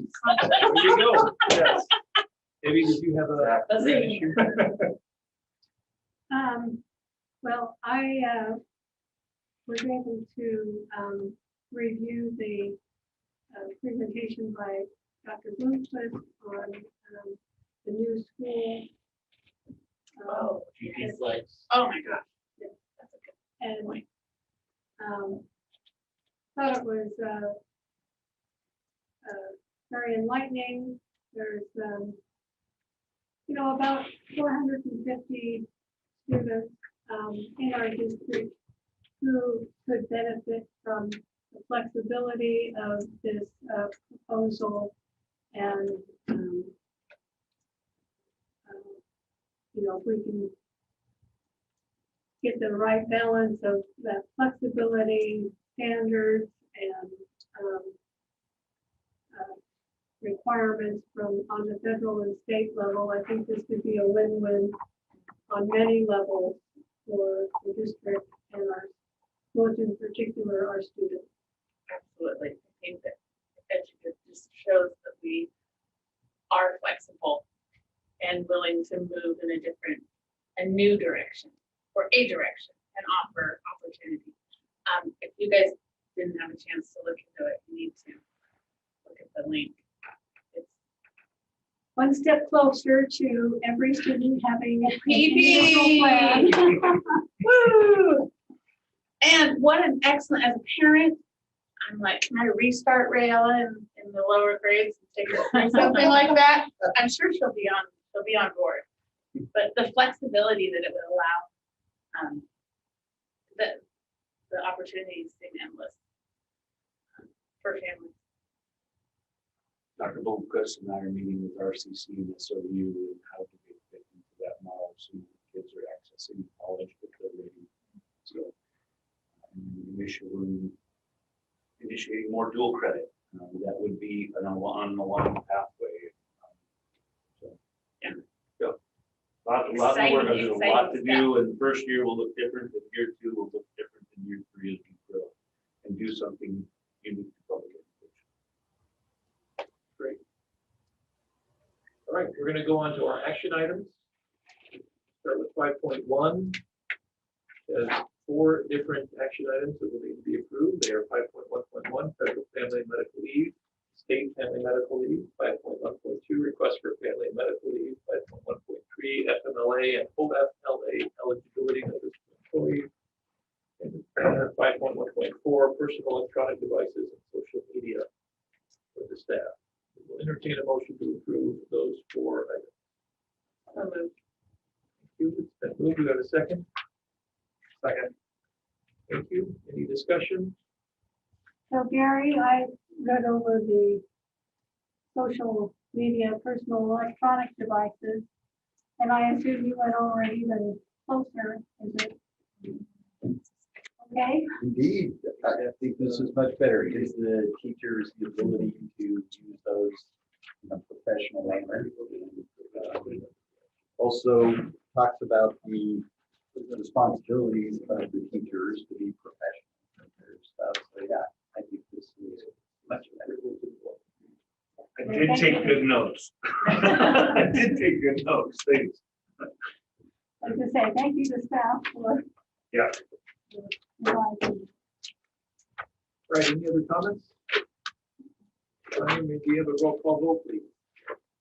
Member Delagrange? Yes. Member German? Yes. Member Brownell? Yes. Warden Nelson? Yes. Member Coleman? Yes. Member Wilkins? Yes. Member Richards? Yes. Thank you. 5.2, resolution 2021 -08, teacher and administration contract renewal. I'll take this as its own item. I had some questions about this that I was hoping to discuss in executive session. So I don't know if there's any way that this item could possibly be moved to after executive session. That's commonly done. Any objection? No. Okay. We'll go to 5.3, resolution 2021-11, advocating to reopen schools. Entertain a motion to approve that resolution. So moved. Second. Thank you. Discussion? So there were some possible additions to that resolution. Yeah, the resolution does not indicate.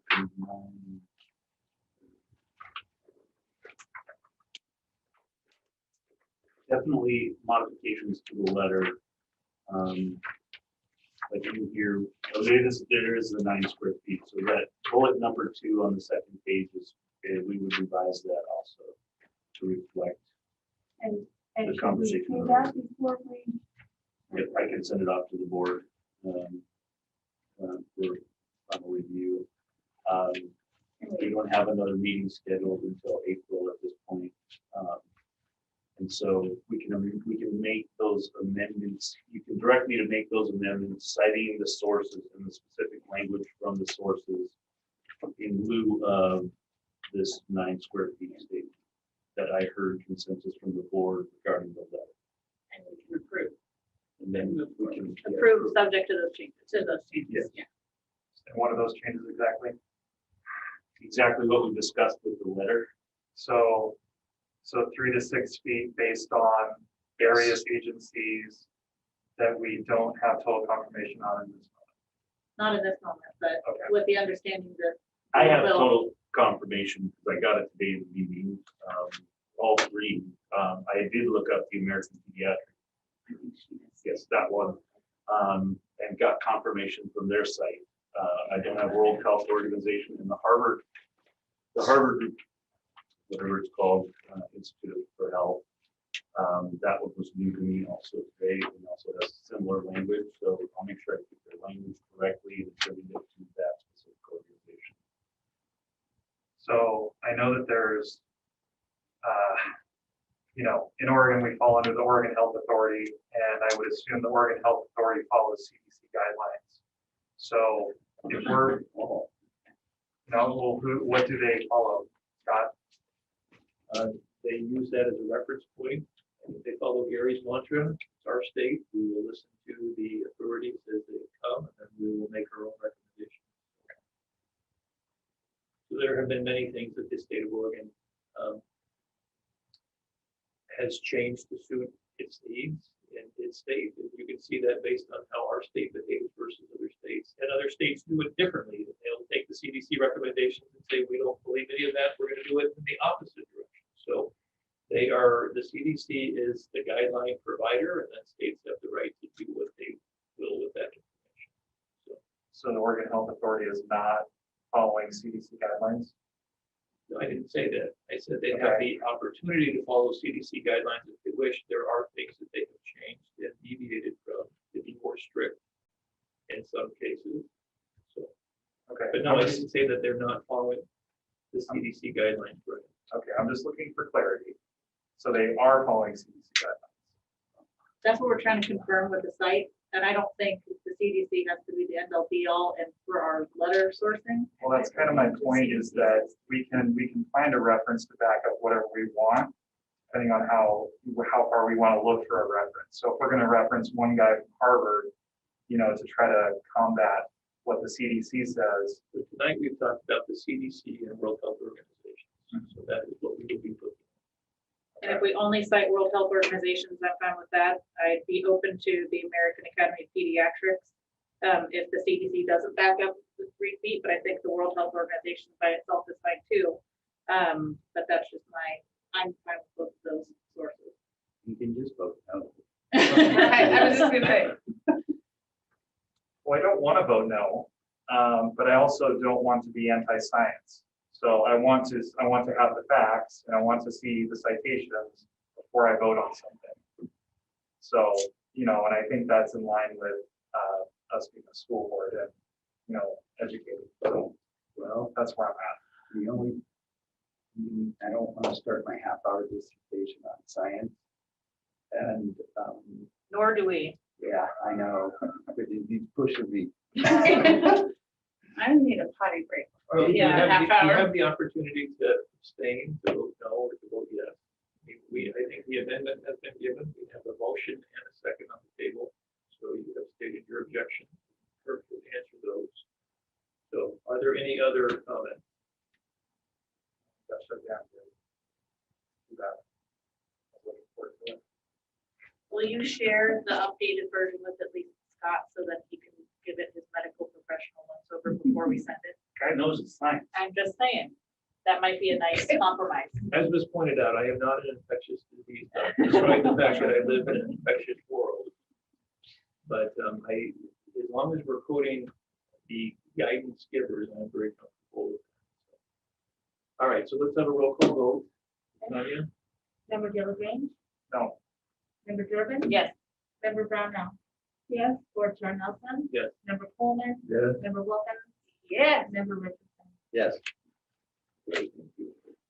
All right, our future meeting dates and suggested agenda items, budget committee meeting will be on, Didn't we have another item about the medical center that was Oh, coming yeah, on? we added the Action item. action item that I added for the SISU. Oh, for the CAPS program. Yes. Correct, Because the previous vote was just to put that, on the action item. if I recall your language correctly, it was, I moved that we have an action item. Added, yes. do we have a motion to approve the recommendations from the Siskiyou Health Center to the school board? Which includes only providing condoms to students who ask for them. Someone, Second, any discussion? Okay, we have a roll call vote on that. Member Delagrange. Yes. Member Durbin. yes. Member Brownell. Yes. Board Chair Nelson. Yes. Member Coleman. Aye. Member Wilkins. Yes. Member Richardson. No. Okay, That's why they put us at the end here. And across from each other. and away from the microphone. All right, future meeting dates and suggested agenda. 6.1, budget committee meeting, March 18th at 5 p.m. Our board meeting on April 13th and our board meeting on April 27th. And unless there's a concern about that, we will adjourn our regular session. We'll take a 5-minute break and then we'll come back for our executive session. Brian, have you ever heard of the half-life? Oh, I've heard this one before. I'm not. No. One of my favorite Gary speeches. No.